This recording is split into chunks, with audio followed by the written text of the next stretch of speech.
Selamat pagi pemirsa. Pemberantasan korupsi di Indonesia tidak membuahkan hasil maksimal. Penegakan hukum yang tengah dilakukan tidak membuat para pejabat takut untuk melakukan korupsi. Wakil Ketua Komisi Pemberantasan Korupsi atau KPK Alexander Marwata menyebut pejabat tidak takut korupsi karena keuntungan yang mereka peroleh lebih besar daripada risiko yang dihadapi ketika tertangkap. Padahal aksi mereka berpotensi merusak masa depan bangsa, memperlambat pembangunan, memperburuk kemiskinan dan merusak kepercayaan publik terhadap pemerintah. Karenanya penguatan KPK sebagai lembaga anti korupsi juga penguatan institusi aparat penegak hukum lainnya seperti kepolisian dan kejaksaan harus dilakukan. Tidak hanya itu, pemberantasan korupsi juga butuh panglima perang yang akan mati-matian berjuang menyempurnakan Undang-Undang Tipikor, mengesahkan rancangan Undang-Undang Perampasan Aset, hingga mengembalikan nyali KPK dalam memberantas praktek koruptif para pejabat negara. Pemirsa, inilah editorial Media Indonesia edisi hari ini Selasa 17 September 2024 dengan tema Mencari Mati dengan Korupsi bersama saya Leonard Samosir. Dan Anda semua para pemirsa juga bisa ikut menyatakan pendapat Anda nanti dengan menelepon nomor telepon 021 583 99 100. Dan pemirsa, pagi ini telah hadir bersama saya Ketua Dewan Redaksi Media Group Elman Saragih. Bang Elman, selamat pagi. Pagi Bung Leo. Sehat-sehat Bang? Sehat. Kita tidak mau cari mati ya Bang Elman? Enggak lah. Jangan ya? Enggak dong. Tidak mau cari mati dan juga tidak mau korupsi. Tapi pertanyaannya adalah bagaimana kita benar-benar bisa mematikan korupsi itu. Tapi sebelum kita bahas itu, Bang Elman dan pemirsa, kita lihat dulu ada beberapa berita yang diperhatikan Media Indonesia untuk hari ini. Yang pertama, ini adalah headline Media Indonesia untuk hari ini. Anda bisa lihat di harian Anda, menanti realisasi Zakon Kabinet. Untuk anak-anak muda Bang, mungkin tidak tahu apa artinya Zakon Kabinet dan kenapa itu yang kemudian sekarang diwacanakan Bang Elman? Ya memang sebetulnya kan kabinet itu memang ya harus zakon sebetulnya. Apapun. Artinya apa itu zakon Bang? Ya harus terdiri daripada para ahli di bidangnya masing-masing. Ahli, Nah, oke. Jadi profesional lah gitu kan. Masa jadi menteri tidak punya keahlian kan? Iya. Katakanlah misalnya ketika diangkat menjadi Menteri Pekerjaan Umum misalnya, PU. Masa dia tidak ahli di bidang konstruksi, tidak mengerti kan, itu aneh. Jadi memang sebetulnya itu kan suatu keniscayaan sebetulnya. Nah, pertanyaannya memang kalau menanti realisasi Zakon Kabinet, memang nanti berawal daripada katakanlah misalnya ketika Pak Prabowo sebagai presiden terpilih meminta dari partai politik misalnya, kan begitu kan? Pengusulan nama misalnya kan. Nah, sejak dari awal memang sudah tercermin sebetulnya itu. Jadi kalau di sini presiden terpilih harus minta kepada partai politik, saya mau Anda kirimkan kepada saya adalah calon menteri untuk ini keahliannya ini. Gitu. Oh, jadi memang sudah mengarah ya? Sudah mengarah. Jadi tidak misalnya gelondongan aja. Diminta 3 atau 5, lalu kasih 5, tidak jelas keahliannya gitu. Jadi dari awal sudah tercermin. Sehingga kenapa penting, jangan sampai nanti dikesankan ya hanya sekedar bagi-bagi kekuasaan kan. Itu harus dihindari lah gitu. Jadi memang kita juga tidak mau ada dikotomi antara murni teknokrat dan anggota atau kader partai politik. Maksudnya ya Bang? Dari manapun, dari partai politik pun, ya dia teknokrat juga. Iya, banyak juga ahli-ahli di dalam partai politik. Saya yakin partai politik itu gudangnya ahli juga. Gitu. Yang harus diserahkan. Jangan anggap enteng. Betul, yang harus diserahkan sesuai dengan keahliannya Bang. Persis, ya. Jangan kemudian ahlinya pertanian, tapi misalnya diserahi tugas untuk menangani kesehatan, misalnya begitu Bang ya. Misalnya. Ada juga sekarang kan. Ada. Iya kan? Tapi ya, ahli perbankan jadi kesehatan, kan masalah. Tidak apa-apa. Asal memang dia ahli. Betul.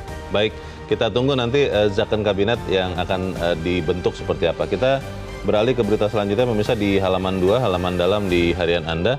Ini terkait dengan kemacetan di libur panjang. Macet di puncak tuntut solusi baru. Ini beredar banyak Bang di sosial media, juga di pemberitaan, bagaimana kemacetan panjang di puncak itu sampai belasan jam ya Bang ya? 15 jam. 15 jam. Ini artinya kemudian kan puncak itu konon katanya sudah menjadi lebih baik karena pedagang kaki lima di pinggir-pinggirnya sudah dibersihkan. Tapi ternyata tidak juga membantu soal kemacetan ya Bang. Bagaimana Bang? Ya, di sini sebetulnya pemerintah tidak boleh menutup mata ya. Faktanya memang puncak itu menjadi ya daerah tujuan wisata masyarakat kan. Karena relatif murah, Bang. Relatif murah dan memang udaranya bagus, ya kan, ya relatif murah itu. Nah, oleh karena itu pemerintah tidak boleh menutup mata. Faktanya begitu. Jadi jangan menyalahkan ini, menyalahkan itu. Salahkanlah pemerintah gitu kan. Yang salah pemerintah. Kenapa tidak menangani dari awal? Tidak diantisipasi. Ini kan gampang, ganjil genap. Memang gampang. Kalau memang hanya dengan ganjil genap, itu kan nggak orang sekolahan juga bisa. Betul. Atau tutup buka misalnya kan? Iya, buka tutup. Buka tutup gitu kan? Ya, itu mah solusi-solusi yang bukan solusi sekolahan itu. Gitu. Nah ini pemerintah harus mencari jalan. Bagaimana orang tetap menikmati ke udara segar di puncak, tetapi tidak mengalami kemacetan, kan gitu kan kemarin seorang katanya meninggal katanya kan. Iya, juga ya memang karena kemacetan walaupun tidak langsung. Tapi kalau pertanyaannya Bang, kalau kemudian kita lihat memang misalnya banyak motor ya, kemarin diduga adalah paling banyak motor Bang di puncak. Itu kan artinya kan walaupun memang bermacet-macet ria orang tetap ke situ. Apakah kemudian harus ada alternatif tujuan wisata lain misalnya begitu Bang, untuk kemudian mengurai atau mengurangi kemacetan di puncak? Bisa juga dicari tujuan wisata yang lain, tapi juga mungkin mencari jalan baru misalnya. Alternatif ya. Okay. Jadi tidak hanya menyerahkan jalan yang dibangun oleh Belanda ini kan. Ini kan warisan Belanda betulnya. Ini kan ada jalan bau kolonial ini. Ini jalan bau kolonial ini, dan pemerintah Indonesia belum membuat jalan yang baru kan. Ada jalan tol ini kan. Sukabumi sudah ada gitu kan. Betul, tapi ke yang puncak ini kan belum. Ini dong harus Baik, kita harap nanti ketemu solusi ya. Jangan kemudian serba saling menyalahkan kalau sudah ada kejadian seperti ini. Kita tinggalkan berita itu, kita ke halaman 3 pemirsa di kolom Pilkada 2024. Beritanya mengatakan jangan ulangi kesalahan pemilu 2024. Kesalahan yang mana maksud berita ini, Bang Elman? Ya, jadi sebetulnya kan masyarakat kan harus dijelaskan siapa figur calon kepala daerah ini, siapa dia? Ya, terutama misalnya dia pernah korupsi nggak? Nah, itu penting itu. Catatan kriminal ya. Jadi jangan karena alasan tidak diperkenankan oleh bersangkutan untuk disiarkan, lalu KPU tidak mengumumkan. Umumkan dong. Ini calon kepala daerah A ini pernah korupsi dan sudah dipenjara. Itu penting, masyarakat harus tahu. Itu bukan pencemaran nama baik ya Bang? Enggak, itu fakta begitu kok. Memang dia pernah korupsi dan pernah dipenjara. Dan memang sebetulnya kan dari awal kan di editorial ini juga sudah sering mengingatkan orang atau tokoh yang pernah korupsi sebaiknya tidak diloloskan jadi kepala daerah lagi, ya kan? Tapi katanya melanggar hak kasasi. Oke, baik. Tetapi umumkan dong secara terbuka, bahkan kalau boleh terpampang terus. KPU ini atau dibuat klasternya. Ada calon kepala daerah yang memang pernah korupsi, dibuat klasternya. Ini calon kepala daerah yang pernah korupsi, penjara, umumkan. Jadi jangan digabungkan. Nah, ini juga fair. Dia juga diperbolehkan main lagi nyalon, tapi juga dia diumumkan klaster tersendiri supaya jelas. Karena ada, ya kan begitu kan? Nggak fair juga kalau itu disembunyikan. Baik, kita harap memang apapun kesalahan di pemilu 2024 yang lalu ya tidak diulang lagi ya. Jangan terulang lagi lah. Di pilkada maupun di pemilu-pemilu berikut. Baik, kita tinggalkan berita itu pemirsa, dan Bang Elman kita langsung ke editorial. Editorial pagi ini diberi judul menarik sekali nih Bang Elman, mencari mati dengan korupsi. Ini judul yang langsung dipertanyakan juga dengan isi dari kata-katanya itu Bang. Karena yang saya tahu Bang Elman, di Republik ini belum pernah ada yang mati karena korupsi Bang. Walaupun ancaman hukuman mati itu ada dan masih tetap berlaku. Kaya raya, karena korupsi banyak. Banyak sekali. Mau nikmati hidup banyak. hidup hedonis. Betul. Banyak. Iya. Gitu. Tapi yang mati karena korupsi itu belum pernah ada. Belum. Bahkan dituntut pun untuk mati itu belum pernah ada. Bagaimana itu, Bang? Nah, ini yang sebetulnya menarik pernyataannya Wakil Ketua KPK Alexander Marwata ini kan.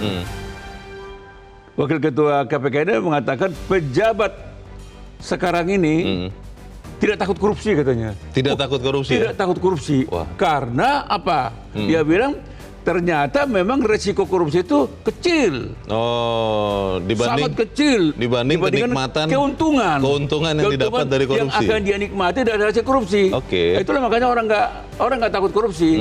Bahkan katanya kalau ada pejabat yang tertangkap OTT, itu apa saja itu. Itu sial saja. Kebetulan. Oh. Dia melompatnya nggak bagus. Jadi tersandung, jatuh. Ketangkap. Gitu kan. Tapi kalau ini dibiarkan, Leo, kalau sampai pejabat itu tidak takut korupsi, wah negara ini tinggal menunggu runtuhnya aja ini. Oh. Jadi itu sebabnya kenapa? Memang itu makanya diingatkan sebaiknya untuk ke depan orang yang akan korupsi tinggal mati kan gitu kan. Yeah. Karena ancamannya mati gitu kan. Yeah. Misalnya itu yang terjadi. Yeah. Kalau sekarang kan korupsi ya paling dihukum 2 tahun, 1 tahun. Ada yang mengatakan sebenarnya koruptor itu di Indonesia bukan takut mati, Bang, tapi takut miskin. Dan itu kan sebenarnya sudah diancam dengan undang-undang perampasan aset yang masih rencana. Gak ada. Yang masih rencana terus. Nah, artinya kan kemudian adalah bangsa Indonesia ini sebenarnya mungkin jangan-jangan, Bang, memang suka korupsi. Ya, sebetulnya pada dasarnya kan suka korupsi mungkin kita masih perlu uji. Tetapi ternyata memang orang yang korupsi di Indonesia ini kan makin merajalela kan. Iya. Karena apa? Memang kenikmatannya dia dapat. Maksudnya, kalau dia dihukum, disuka miskin. Di sana pun mereka happy. Iya, bebas. Kalau benar sebetulnya, kalau benar pemerintah mau memberantas korupsi, dihukum berat dan hukumannya Nusa Kambangan aja. Oke. Ditaruh di Sukambangan, tapi tidak di Sukamiskin. Nah, yang ada sekarang di Sukamiskin, pindahkan aja sekarang lagi ke Sukambangan. Itu baru top itu. Pertanyaannya, Bang, kan yang kelihatannya yang masih semangat untuk melawan korupsi itu hanya Bang Elman dan saya begitu. Kita rakyat nih. Bagaimana kemudian komandan-komandan, para pimpinan yang harus sebenarnya melawan korupsi? Itu kan menjadi pertanyaan besar kita, Bang. Kita akan bahas itu, Bang Elman, dan pemirsa, inilah editorial Media Indonesia untuk hari ini, Selasa 17 September 2024, mencari mati dengan korupsi.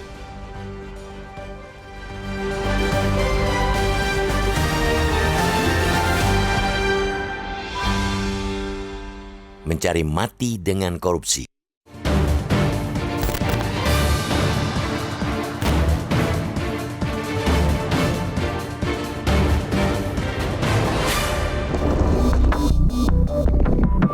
Upaya pemberantasan korupsi telah menjadi ironi di negeri ini.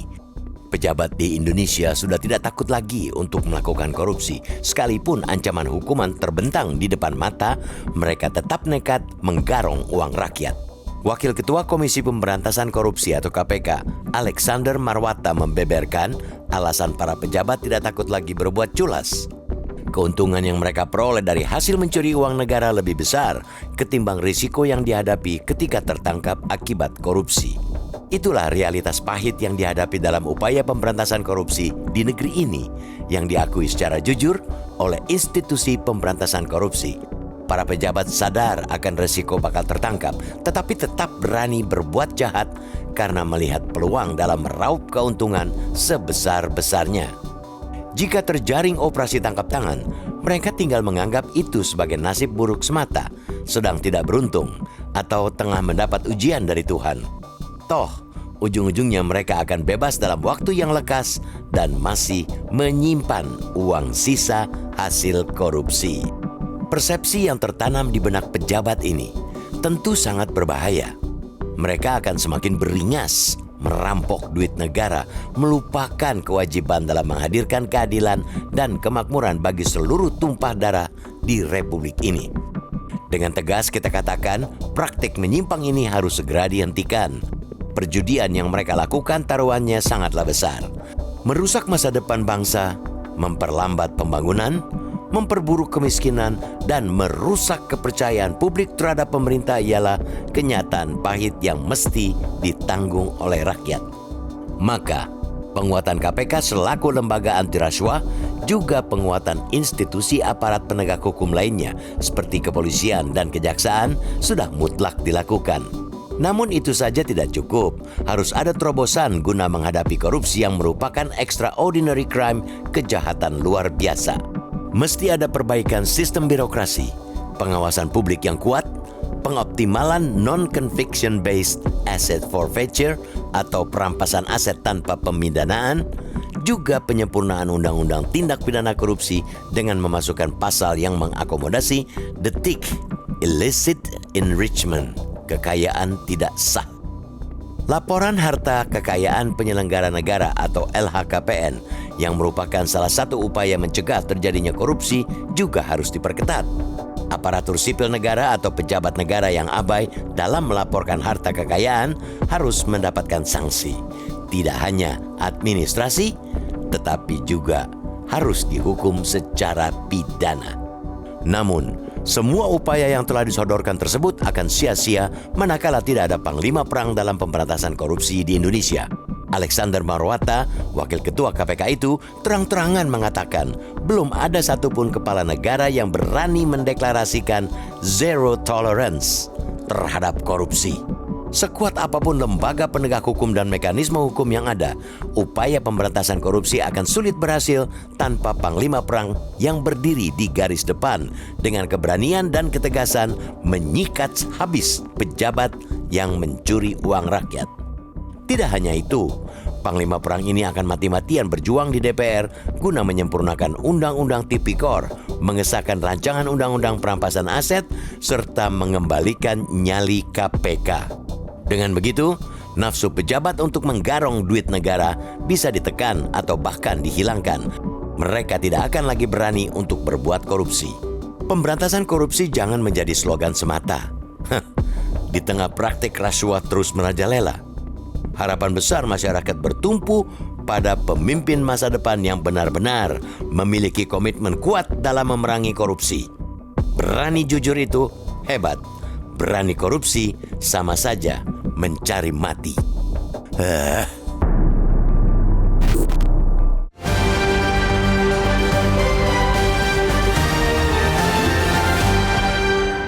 Di bagian berikut Anda bisa ikut menyatakan pendapat Anda terkait editorial pagi ini. Pemirsa, untuk saat ini tetaplah bersama kami.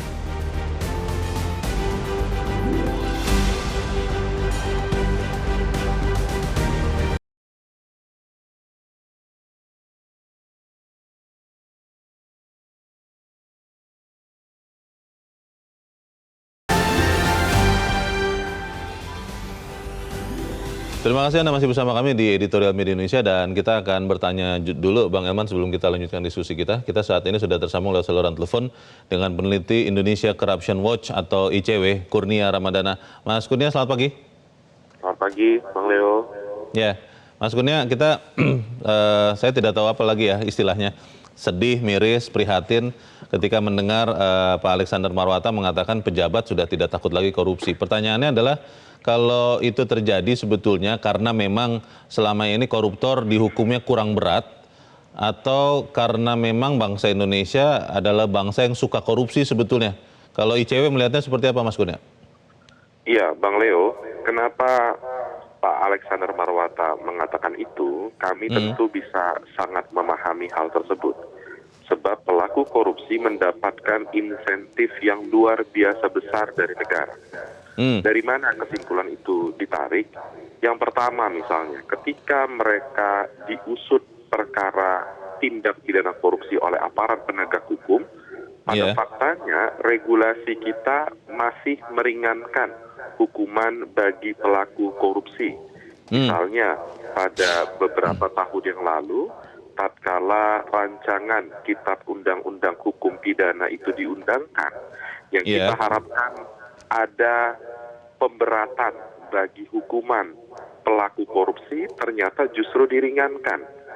Selain itu juga dalam banyak catatan ICW, vonis dari terdakwa kasus korupsi masih terbilang ringan, masih di bawah 5 tahun rata-ratanya.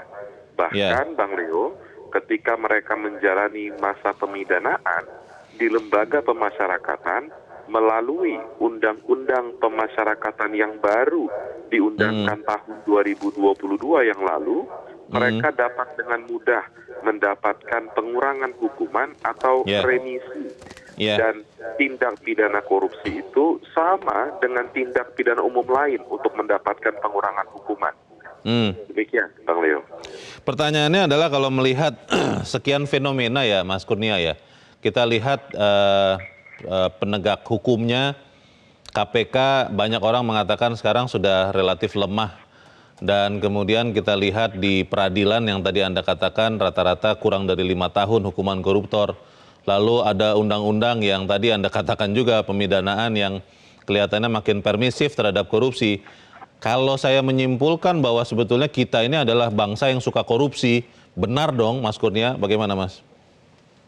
Iya, bangsa yang korup dan di waktu yang sama negara tidak menyediakan fasilitas dalam tanda kutip untuk membuat masyarakat itu jera dengan pelaku korupsi, atau mungkin bukan masyarakat adresat utamanya, akan tetapi para pejabat-pejabat korup. Kalau kita melihat, saya barusan tadi sempat melihat di internet bahwa baru pernah ada 2 kali, yang sekali itu di zaman Orde Lama, Yusuf Muda Dalam, dan yang kedua adalah Heru Hidayat dalam kasus korupsi Asabri yang dituntut hukuman mati oleh jaksa. Artinya Republik ini memang baru pernah 2 kali berusaha menghukum mati koruptor. Pertanyaannya Mas Kurnia, yang menjadi solusi untuk menyelesaikan masalah ini itu apa? Apakah memang kemudian pemidanaannya harus diperberat, hukuman mati yang memang disediakan itu harus dieksekusi betulan, seperti kita tahu kasus narkoba itu kan sudah banyak yang dihukum mati. Kemudian terorisme juga sudah banyak yang dihukum mati. Ini kan 3 kejahatan luar biasa, tapi korupsi belum pernah ada yang dihukum mati. Apakah itu solusinya atau ada solusi lain menurut ICW? Ya, begini Bang Leo, kalau kita bicara tentang kejahatan korupsi, maka akar permasalahan adalah mengenai peningkatan harta kekayaan yang tidak wajar. Maka dari itu, kami lebih condong pada pemidanaan 2 hal yang harus selalu berjalan beriringan. Satu, pemidanaan badan berupa pemenjaraan dan diikuti dengan pemiskinan atau mungkin bahasa hukumnya perampasan aset yang tidak bisa dipertanggungjawabkan. Namun sayang, Bang Leo, 2 hal itu masih menjadi problem. Tadi kita sudah bicara tentang pemidanaan penjara yang masih sangat rendah. Poin kedua terkait dengan pemulihan kerugian negara atau kerugian akibat praktik korupsi, sebenarnya ada undang-undangnya yang saat ini belum kunjung diundangkan, yaitu undang-undang perampasan aset. Itu adalah paket penting, peluru utama penegak hukum untuk memaksimalkan pemulihan kerugian akibat korupsi. Namun lagi-lagi kita di sini bicara tentang political will dari pihak eksekutif dan legislatif selaku pembuat undang-undang yang amat sangat minim. Di dalam editorial dikatakan bahwa semua usaha untuk memberantas korupsi, untuk menekan korupsi, untuk mematikan korupsi itu tergantung panglimanya. Kalau Anda lihat Mas Kurnia, panglima di dalam pemberantasan korupsi di Indonesia itu sungguh-sungguh serius atau memang hanya berjanji memberantasan korupsi supaya terpilih pada saat di pemilu, Mas Kurnia? Bagaimana Mas? Iya, kalau tadi Bang Leo mengatakan panglimanya belum maksimal untuk memberantas atau memimpin agenda pemberantasan korupsi, namun kalau bagi saya pribadi, panglimanya tidak tahu bahwa dia adalah panglima pemberantasan korupsi. Makanya kebijakan-kebijakan negara yang berkenaan dengan penegakan hukum itu tidak dijalankan. Siapa panglimanya? Ya tentu pimpinan tertinggi Republik, yaitu Presiden Joko Widodo. Itu, Bang.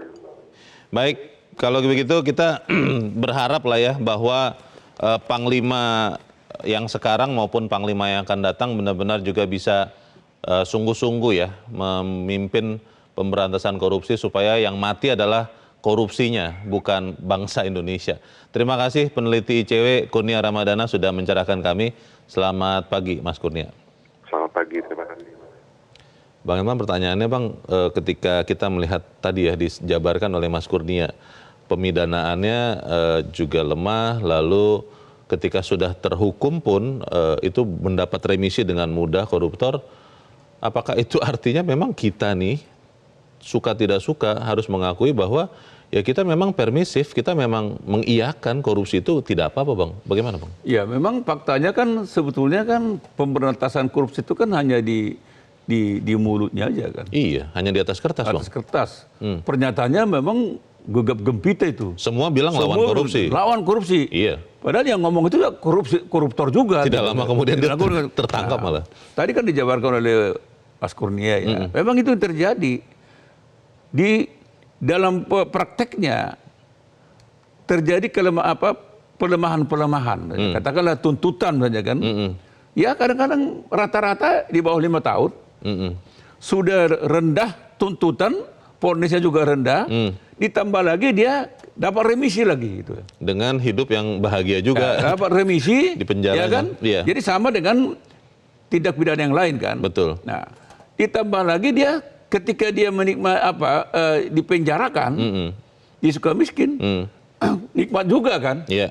Terima tamu dan sebagainya kan gitu. Iya, itu sudah rahasia umum. Sudah rahasia lah. Kan saya belum pernah ke sana. Tetapi kan cerita-ceritanya di sana juga memang betul-betul apa kan. Jadi belum lagi harta yang dia dapat dari hasil korupsi itu kan bejibun kan. Luar biasa. Luar biasa. Iya. Terbayang bagi dia nanti 2 tahun masuk selesai penjara, dia kembali lagi. Iya. Top, duit banyak, bahkan makanya banyak di antara mereka kembali lagi berpolitik kan, jadi anggota DPR dan bahkan terpilih lagi jadi kepala daerah dan dia setelah dia apalagi dia bilang jangan korupsi ya. Waktu itu kan pernah korupsi. Kan mestinya kan bagaimana kita bisa mempercayai mantan koruptor bicara tentang jangan korupsi. Kan bisa bertobat Bang katanya Bang. Bertobat katanya Bang. Itu belum pernah ada testimoni seperti itu. Jadi inilah gambarannya kan. Tadi Mas Kurnia itu kan bilang kan, kan sebetulnya kan di dalam editorialnya kan katakan tergantung panglimanya betulnya kan. Betul. Memang yang paling repot adalah ketika yang pantas panglimanya pun dia nggak sadar dia panglimanya gitu kan. Ini soal besar. Nggak sadar bahwa dia panglima. Dia nggak sadar bahwa dia panglima. Jadi kalau yang panglimanya juga dia tidak sadar, bagaimana kita bisa mengharapkan komando pemberantasan korupsi ini bisa dijalankan? Gitu. Iya, pasukan tidak berani lah melangkahi arahan dari pemimpin kan begitu ya, Bang biasanya. Artinya kan mereka pun menyadari ya ini sih nggak ada ini. Korupsi jalan aja, ya kan gitu kan. Itu juga terlihat ketika dorongan harapan masyarakat tentang undang-undang perampasan aset. Tidak kunjung. Hasil tindak pidana itu terjadi. Tidak pernah muncul apa kan? Ada katanya surprise-nya sudah katanya kan? Ya faktanya kan nggak didesak kan? Betul. Sebetulnya ketika itu mandek di DPR tidak jalan, panglimanya kan bisa keluarkan perpu. Iya. Presiden keluarkan perpu. Kalau menganggap serius bahwa korupsi ini lagi gawat-gawatnya Bang. Kita uji, DPR setuju nggak? Ketika diperpukan, setuju nggak? Ditolak atau ditolak nggak? Jadi ini kan sebetulnya kan, tapi kan tidak terjadi Leo. Sehingga memang masuk akal ketika Pak Alexander Marwata bilang pejabat tidak takut korupsi. Apakah kemudian sekarang kita tinggal berpasrah diri Bang? Maksudnya begini, kan yang terus-terusan berteriak kan kita-kita saja nih, rakyat biasa saja. Kita tidak melihat bahwa kemudian para pejabat, para pemimpin merasa kondisi korupsi kita ini sudah sangat parah. Kan kita tidak punya kuasa sebesar pemerintah yang kita berikan mandat itu Bang. Bagaimana Bang? Nah inilah harapan masyarakat sebetulnya adalah kepemerintahan yang akan datang. Jadi kita harapkan Presiden terpilih Pak Prabowo betul-betul memang ingin memberantas korupsi. Dan nanti kita lihat ketika beliau sudah jadi presiden, betul-betul efektif jadi presiden, kita lihat apa yang beliau lakukan terhadap pemberantasan korupsi ini. Jadi nanti sebetulnya kan yang akan diperkuat itu kan tidak hanya KPK, ada kepolisian, di situ ada kejaksaan dan sebagainya. Kita lihat sinergi dari ketika aparat penegak hukum ini, bisa nggak mereka bersinergi untuk sama-sama memberantas korupsi ini kan? Atau jangan-jangan sebaliknya kan gitu kan? Bersinergi untuk tetap memelihara apa yang sudah terjadi kan gitu kan. Itu pertanyaan besarnya dengan undang-undang rencana atau rancangan undang-undang perampasan aset, Bang. Kan kita tahu bahwa kalau itu digolkan menjadi undang-undang, mungkin akan bisa menjadi senjata makan tuan bagi orang-orang yang menggolkan undang-undang itu. Saya tidak mau bilang dari lembaga yang mana, apakah eksekutif atau legislatif. Itu yang dipercaya masyarakat, Bang. Kalau kemudian memang ternyata itu faktanya, ya wassalam, Bang, dengan pemberantasan korupsi. Ya lupakan saja ide untuk memiskinkan koruptor supaya kemudian korupsi ini ditekan atau mati dengan semaksimal mungkin. Bagaimana, Bang? Ya memang kan itu yang menjadi standar kita nanti, kita mau lihat ya. Kalau di dalam pemerintahan yang akan datang, Pak Presiden terpilih langsung mengingatkan lagi soal perampasan aset ini, dan kalau berjalan tepat, keluarkan aja Perpu. Gitu kan. Jadi ini kita jangan dulu berburu sangka ya, bahwa ada yang rentan, ada yang apa gitu kan, nggak apa-apa. Tapi kita lihat pemerintahan yang akan datang serius nggak? Keseriusan pemerintahan yang akan datang akan terlihat dari satu tolak ukurnya adalah bisa nggak segera undang-undang perampasan aset itu segera terrealisir. Sepanjang itu tidak direalisir, memang sepanjang itu juga kita meragukan pemberantasan korupsi ini. Bang, ini kan menjadi sesuatu yang kalau saya membaca kasus korupsi di Indonesia, kadang-kadang bingung sendiri, Bang. Karena begitu banyak kasus korupsi besar yang juga tidak berujung juga, dan akhirnya kita bingung apakah memang kita masih harus melawan atau ya sudah ikut arus saja begitu. Bagaimana, Bang?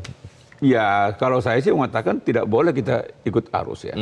Tetap sekecil apapun harapan itu tetap harus ditumbuhkan. Disinilah sebetulnya harapan masyarakat, kecuali KPK berbenah diri, Kejaksaan Agung berbenah diri, Kepolisian Negara berbenah diri, ya di tingkat kehakiman ya, Mahkamah Agung, peradilan ya. Maka peradilannya juga harus ikut berbenah diri. Jadi di sanalah nanti benteng terakhirnya.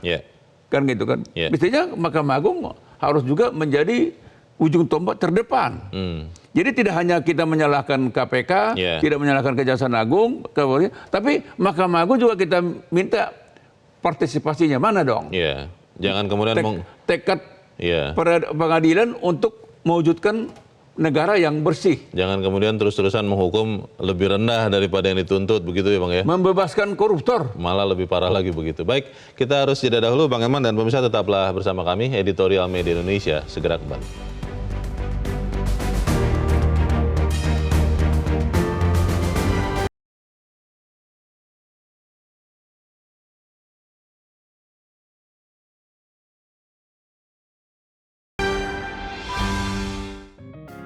Media Indonesia mengajak Anda untuk mengakses fitur premium e-paper. Dengan sajian konten berbasis intelektual dan meneguhkan kebangsaan, Media Indonesia tampil dengan lebih dinamis melalui e-paper Media Indonesia yang dapat Anda akses kapan saja, di mana saja. Caranya mudah, download aplikasi Media Indonesia di Android atau ketik link e-paper.mediaindonesia.com atau bisa scan QR Code pada layar kaca Anda. Klik tab e-paper di bagian samping layar tablet Anda, daftarkan data diri, serta pilih paket berlangganan e-paper Media Indonesia sesuai dengan kebutuhan Anda. Nikmati juga bonus spesial tambahan 4 halaman rubrik fokus setiap hari. Semua bisa Anda dapatkan hanya di e-paper Media Indonesia. Untuk informasi lebih lanjut, hubungi customer service di nomor 0811 1201 2018 atau kunjungi media sosial @Media Indonesia. Media Indonesia, referensi bangsa. Terima kasih Anda masih bersama kami di Editorial Media Indonesia, dan sekarang waktunya kita, Bang Elman, untuk mendengarkan juga pendapat dari pemirsa Metro TV. Saat ini kita sudah terhubung dengan pemirsa Metro TV di Cilacap, Jawa Tengah, ada Pak Tatang. Pak Tatang, selamat pagi. Halo. Ya. Halo Pak Tatang, selamat pagi. Selamat pagi. Selamat pagi Pak Tatang di Cilacap, Jawa Tengah ya. Ya, silakan Pak, pendapat Anda Pak, langsung saja Pak. Kalau pendapat saya, emang ini undang-undang korupsi itu harus dirubah. Masalahnya selama ini kalau undang-undang korupsi tidak dirubah, itu akan menjadi tidak ada efek jerahnya untuk orang-orang koruptor. Nah, itu emang ya cara saya itu undang-undang diganti itu menjadi dimiskinkan semua yang korupsi dengan keluarganya. Semua aset harus ditarik. Miskinkan ya. Karena itu menjadikan satu efek jerah. Kalau tidak ada undang-undang yang lebih keras, itu sulit kita akan memberantas korupsi sampai kapan. Ya, Pak Tatang, tapi kan saya sebagai Oke, Pak Tatang, masalahnya kan Pak, kita tahu bahwa faktanya, contohnya misalnya undang-undang perampasan aset saja Pak, itu kan tidak kunjung jadi undang-undang Pak, diduga konon karena yang mau menggolkan undang-undang takut itu jadi bumerang. Nah ini solusinya kira-kira apa Pak, menurut Anda Pak Tatang? Kalau menurut saya solusinya itu kembali lagi kepada Panglima tadi yang sudah diceritakan. Kalau Panglimanya lebih bercenderung untuk masyarakat kecil, insya Allah itu bisa terrealisasi. Kan kita kan sekarang gampang, kalau Panglima kan lebih berkuasa untuk menentukan apa yang diinginkan oleh negara.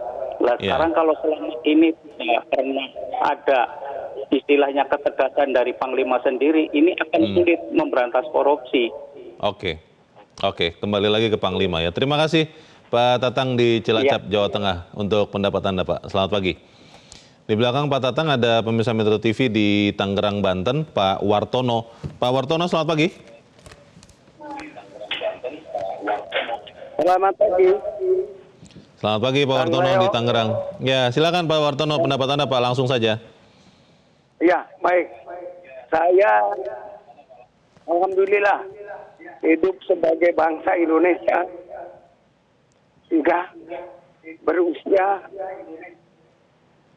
75 tahun. 75, wah luar biasa. Oke.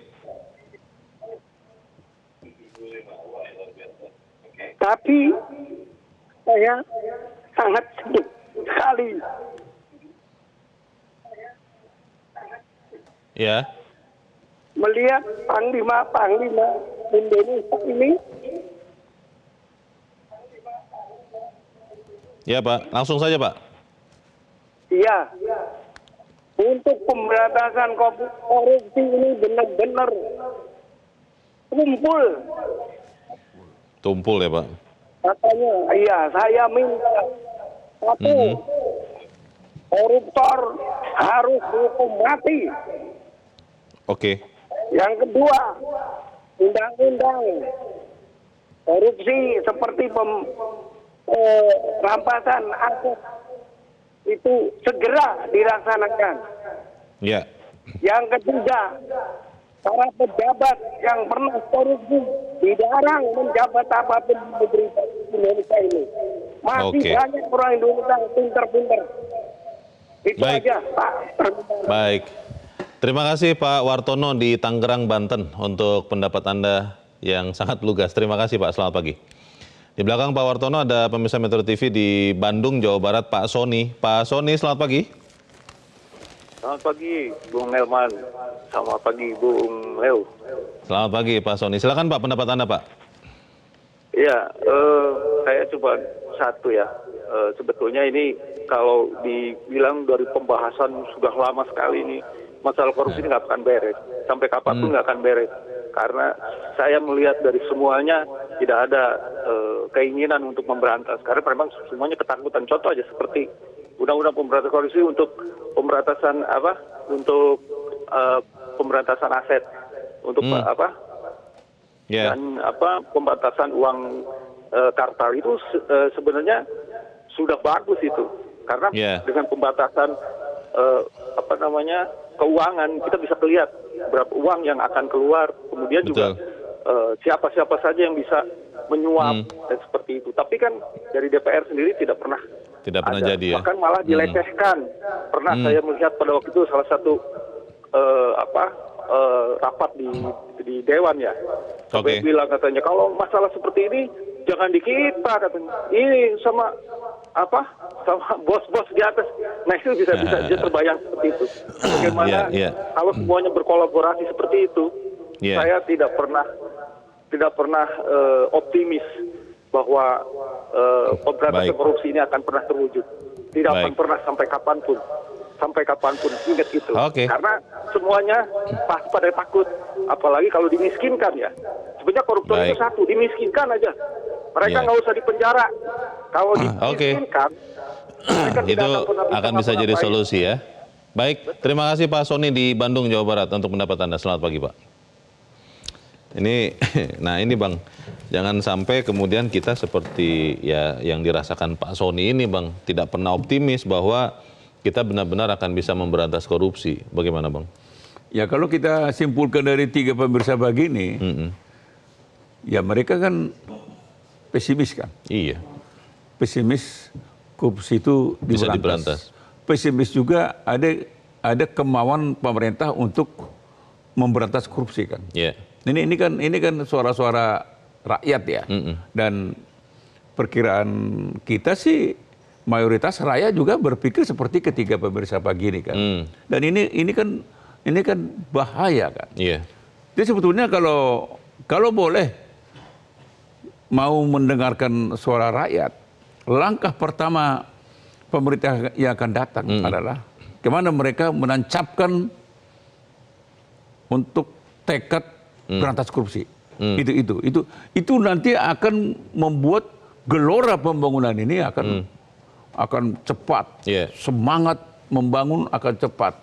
Kalau ada tekad pemerintah yang akan datang untuk memberantas korupsi, dan tekad itu tidak hanya pernyataan dan dibuktikan dengan langkah-langkah 1, 2, dan 3, misalnya katakanlah langkah undang-undang perampasan aset dijadikan. Nah, itu langsung jadi. Kedua, bagaimana misalnya mengembalikan KPK seperti di awal pembentukan KPK. KPK itu kan harus diciptakan untuk ditakuti sebenarnya. Dia berwibawa. Jadi ketika orang bicara 3 huruf langsung merinding misalnya dia. Tidak berani korupsi. 3 huruf kan sama dengan identik dengan KPK. Kuningan katanya, aduh. Takut. Nah sekarang kan mau 3 huruf, mau kuningan, emang apa itu? Kan itu sekarang pandangan orang kan. Itu mah udah lemah gitu kan. Nah, ini nggak boleh terjadi lagi nih. Jadi jangan ada lagi katakanlah di persepsi masyarakat bahwa KPK ini lemah. Jadi ini yang harus dibangun oleh pemerintah. Jadi pemerintah tidak boleh membiarkan KPK itu menjadi lemah, menjadi abal-abal, menjadi katakanlah orang yang tidak bertaji gitu ya. Ini harus didorong oleh semua pihak, terutama panglima perangnya kan. Panglima pemberantasan korupsi ini yang harus ujung tombaknya sebenarnya. Bang, tapi kalau kita melihat kan banyak orang yang masih sama ya Bang, di DPR masih orang-orang yang sama, walaupun ada sebagian yang sudah tidak terpilih lagi. Di pemerintahan pasti akan sesuatu yang baru, tapi apakah kita bisa berharap ada perubahan drastis Bang di dalam sikap memberantas korupsi? Apakah kita optimis undang-undang perampasan aset itu akan menjadi undang-undang pertama yang dihasilkan oleh pemerintahan baru nanti? Tapi kita harus jeda dahulu dan pemirsa tetap bersama kami. Editorial Media Indonesia segera kembali.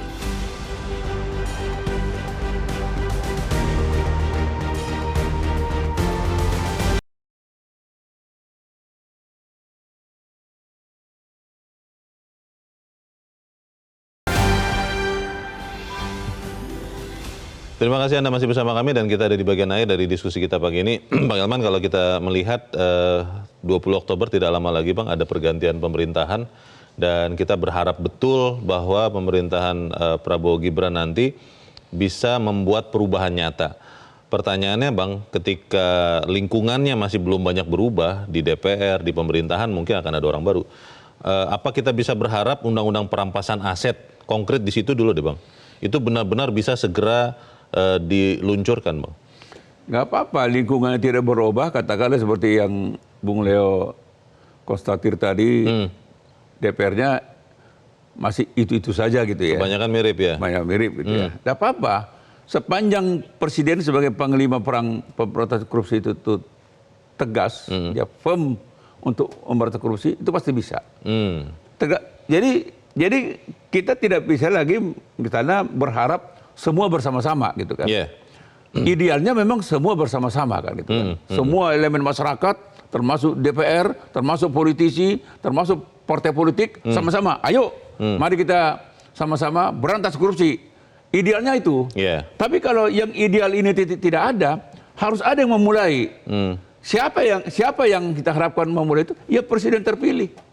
Dia yang harus memulai. Dari begitu dilantik, start pertama berantas korupsi.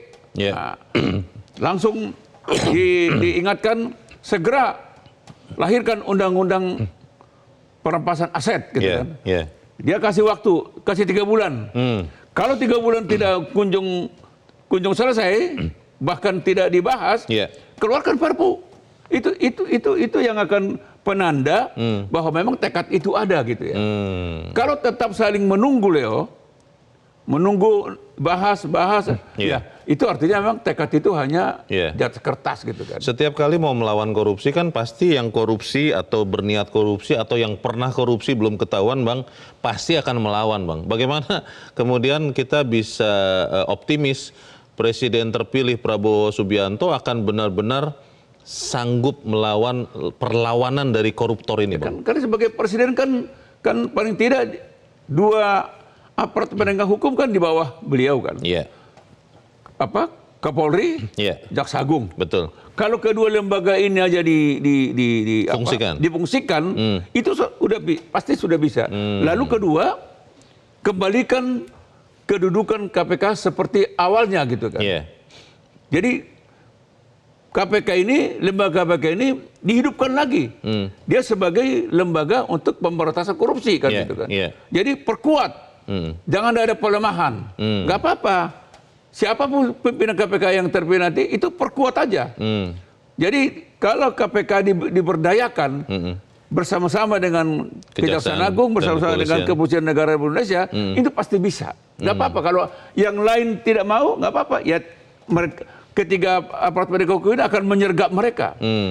Berikutnya memang hapuskan itu remisi terhadap koruptor. Hapuskan dan tuntutan terhadap para koruptor itu harus maksimal. Tuntutan dan hukuman, Bang. Tuntutan dan hukuman gitu kan. Nah, lalu ketiga penempatan para koruptor di Sukamiskin itu ditinjau ulang. Kalau bisa penempatan mereka langsung di Nusa Kambangan aja. Apa di sana? Tidak perlu dikecualikan. Tanpa kecuali, karena orang ini kan sampah kan ini kan. Sebenarnya sama saja maling ya, Bang. Maling. Tapi jumlahnya luar biasa. Maling, pencuri. Jadi lalu mereka jangan kita bilang lagi koruptor, maling. Karena kesannya elit itu, Bang. Maling duit rakyat, maling APBN, garong. Gitu. Jadi itu mestinya. Jadi jangan dibilang koruptor itu kan seperti ada bangga juga mereka. Iya loh. Itu dianggap elit, Bang, di antara penjahat-penjahat yang lain, Bang. Malah lebih rendah maling ayam kan. Iya. Padahal maling ayam tidak berdampak kan. Ya, yang dirugikan 1 orang. 1 orang aja. Iya. Tapi kalau maling duit negara, jutaan orang. Ya seluruh rakyat ini dirugikan. Jadi sekali lagi kita minta Presiden terpilih yang sebagai Panglima Pemberantasan Korupsi yang akan datang harus tegas. Langkah pertama kita harapkan lahirkan itu undang-undang anti perampasan aset. Baik. Kita harap apa yang kita sampaikan di sini juga didengarkan oleh para pengampu kekuasaan ya, Bang ya, termasuk terutama Presiden terpilih Prabowo Subianto. Bang Eman Saragih, terima kasih sudah hadir di tempat ini. Selamat pagi, Bang. Misalnya kita berharap bahwa pemberantasan korupsi bukan hanya sekedar kata-kata, tapi sesuatu yang dilakukan dengan sungguh-sungguh. Dan kita berharap pemerintahan Presiden terpilih Prabowo Subianto benar-benar bisa mewujudkan itu. Saya Leonard Samosir berterima kasih. Anda sudah menyimak editorial Media Indonesia 1 pagi ini. Terus jaga kesehatan Anda, terus jaga nurani Anda. Selamat pagi, sampai jumpa.